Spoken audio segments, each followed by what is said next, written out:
Vanderkar is Vandekar, and is going to be speaking to us about the Spanish influence in California agriculture after 1769. Benjamín. Gracias. Y buen día a todos. Me llamo Benjamín Vanderkar y ahora voy a contar la historia de cómo la agricultura de California ha sido influenciado por la presencia española. Esta presentación sirve a responder a la pregunta de cómo la agricultura de California ha cambiado con la presencia de los españoles durante el periodo de la misionización entre los años 1769 y 1833.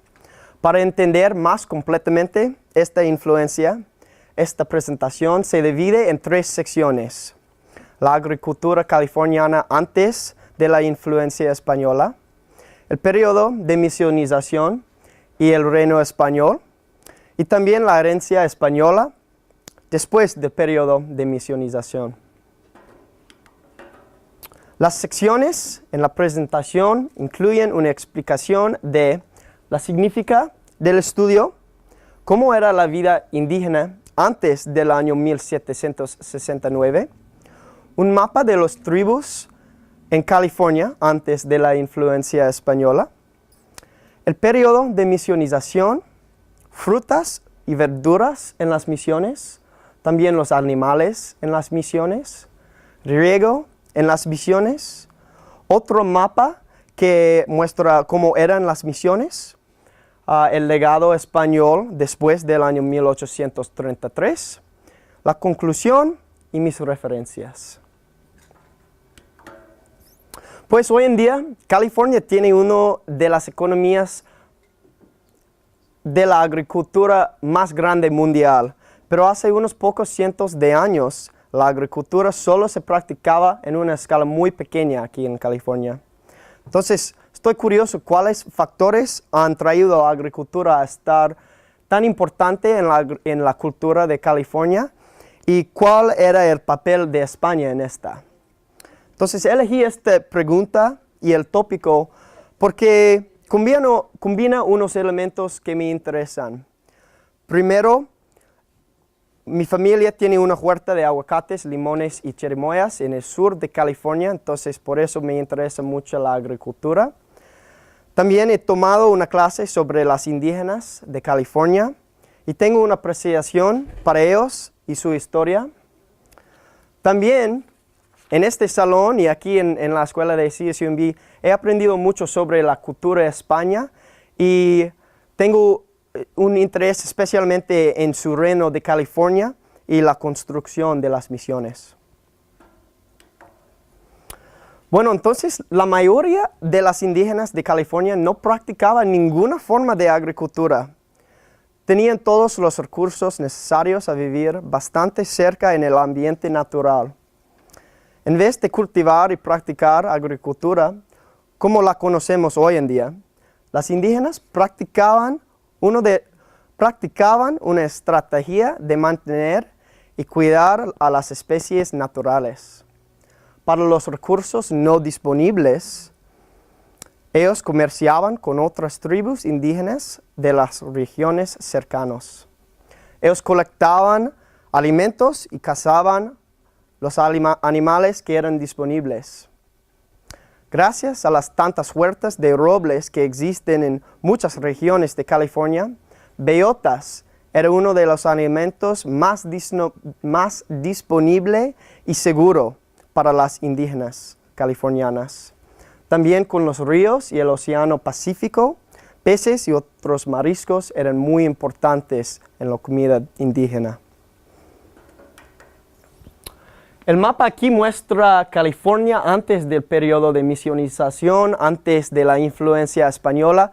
Y es importante anotar que había tribus casi por todos lados, indígenas por todos lados.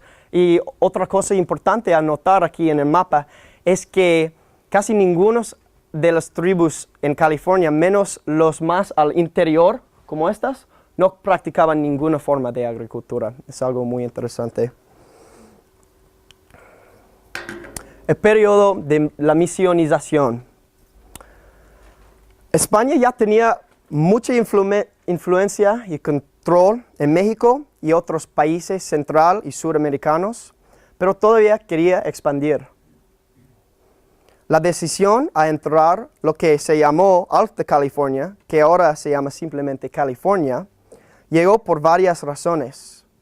Una razón era para catolizar la gente indígena llamados neófitos y convertir ellos a estar más en consonancia con las culturas españolas y europeas. La segunda razón se debió a los rusos, que habían comenzado la explotación de California con el fin de impulsar su comercio de pieles de nutria de mar. España no quería que la influencia rusa a invadir sus territorios. Por eso decidió extender sus fronteras más hacia el norte en California. Con la ayuda de miles de indígenas, cientos de soldados y unos padres franciscanos, se establecieron 21 misiones en California, cada uno con el fin de ser sostenible. Así, el cultivo de alimentos y la cría de ganado eran muy importantes en las misiones. Entonces, para sobrevivir y sentirse más en casa, los españoles trajeron con ellos una gran cantidad de especies de plantas. Mientras que algunas de estas especies se originaron en España, la mayoría de ellos tienen orígenes en otras partes del mundo como Asia, Europa, América del Sur y Centroamérica. Semillas eran traídos en los barcos españoles y plantados en los campos de las misiones. Los españoles le enseñaron a la gente indígena sus métodos de cultivar alimentos. En las misiones se cultivaban el citrus, uvas, maíz, trigo, calabaza, tomates, peras, olivos, cebada, guisantes y más. Los neófitos servían como la principal fuente de trabajadores en el cultivo de estos diferentes alimentos. Se usaban los cultivos para alimentar los animales, los neófitos, los soldados, los padres y para comercios. El dibujo aquí muestra a unos neófitos cosechando trigo y colocándolo en un carro tirado por caballos. A la izquierda es un padre franciscano supervisando el trabajo. Esto es la misión Santa Clara, no muy lejos de aquí. También muy importantes eran los animales en las misiones. Como los cultivos, los españoles trajeron en sus barcos varios tipos de animales, cada uno con una función importante. El ganado se crían para la carne, las pieles y, como vimos en el dibujo, para ayudar con trabajos en el campo. Las ovejas fueron criadas para el hilado de lana, como ahí en la tabla hay una demostración de un hilado de lana de oveja. Caballos permitían para un mejor transporte de personas y cultivos. Los cerdos se crían para el consumo de carne. Los pollos fueron criados para la puesta de huevos y también el consumo de carne. Aquí tenemos una foto del ganado, un dibujo que muestra dos nativos de California, dos ganados no nativos y un arado primitivo. Todos están preparando un campo para la siembra, para plantar. Los animales no eran importantes solamente como alimentos, pero también para ayudar con los trabajos. Riego en las misiones. Obviamente, para mantener los cultivos en las misiones, necesitaban agua para regar. Afortunadamente, uno de los requisitos en decidir la ubicación de las misiones era tener una fuente de agua muy cerca a la misión. Aunque había agua cerca a la misión, necesitaron construir unas represas a retener el agua y también construir acueductos a transportar el agua desde la represa hasta la misión. Esta pantalla tiene 3 fotos de sistemas de regar desde el periodo de misionización y también una foto de un acueducto moderno. La primera foto muestra un charco y una represa construido por indígenas en la misión en San Diego durante el Reino Español. El segundo muestra un pozo en una de las misiones aquí. El tercero muestra un acueducto que trae agua desde un río cercano hasta la misión para los cultivos, la gente a beber. También el cuarto muestra un acueducto moderno, más como lo que vemos hoy en día. Y también así podemos ver las similaridades en el métodos de regar antes y ahorita. El mapa aquí muestra cómo mira las misiones generalmente. Había donde viven los soldados, también las indígenas, y cerca de las misiones un camino con unos campos de cultivos. Más afuera de la misión había los ganados comiendo pasto. Entonces es una buena vista de cómo eran las misiones más o menos, el blueprint. Entonces el legado después del periodo español. El Reino Español terminó con la secularización de las misiones por el gobierno mexicano en el año 1833. A pesar de la falta de una presencia española, su influencia se continuaba hasta el presente. Después del Reino Español, había unos periodos en cual ovejas y ganados eran la industria prima de agricultura en California. Eso fue posible gracias al hecho que los españoles introdujeron estos animales. También, desde el Reino Español, el cultivo de naranjas, olivos y uvas, entre otros, se han convertido en aspectos muy importantes de la agricultura californiana actual. Aquí tenemos unas fotos y imágenes que muestran un viñedo de uvas en el sur de California. También una huerta de cítricos en el sur de California también. Aquí en esa esquina es unas ovejas y también una huerta de olivos. Y para mí esas cosas son importantes.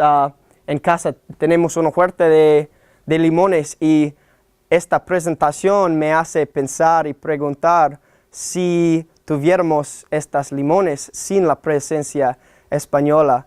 Entonces, no sabía antes que esta presentación, la importancia de la presencia española durante los años 1769 y 1833. Entonces, en conclusión, la importación de los cultivos y animales por los españoles ha tenido un impacto trascendental en la ecología y la agricultura en California. Desde un tiempo en cual no existe la agricultura hasta el presente, donde la agricultura es una de las industrias más importantes de California.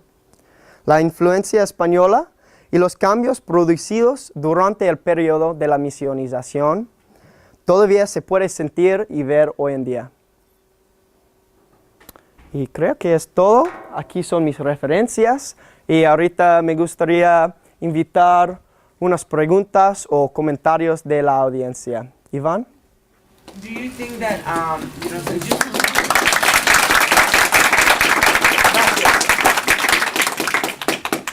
so you're saying that Spaniards contributed a lot to California's agriculture, but do you think that the natives from California also attributed to their knowledge, or to did they bring anything back to Spain from California?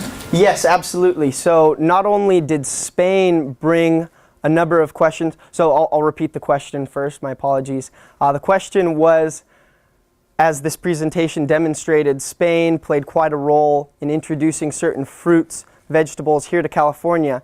Was there a vice versa effect in which Spain received influence from California and the indigenous people here? And I would say absolutely yes. Things like tomatoes, squash, corn, all have origins here in America. Not necessarily in California, but before the Spaniards were here in California, they were further south. They were busy conquering the Aztecs, as Margarita mentioned earlier, the Incas as well, and the Mayas, and from them they gained a lot of influence, as well as the indigenous peoples of California, and they brought these back to Europe and Spain and many other places in the world where you can still find them today. Unfortunately, I think it's important to note that there may have been more influence of indigenous peoples in California and America upon the Spanish. Had the Spanish not been maybe slightly closed-minded or stuck in their ways, they were of the belief that they were there, the saving grace, to show everyone how things should be done, when in reality the irony was the indigenous people were really thriving quite well. But the Spaniards kind of failed to notice this, and so they set about to change the ways. But thank you, that's a wonderful question.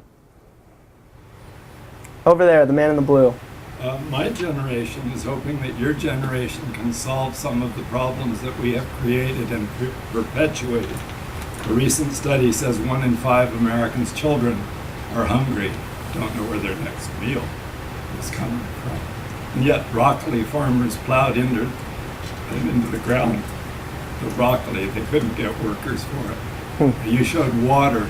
We now have water wars. Mark Twain said, whiskey's for drinking, water's for fighting.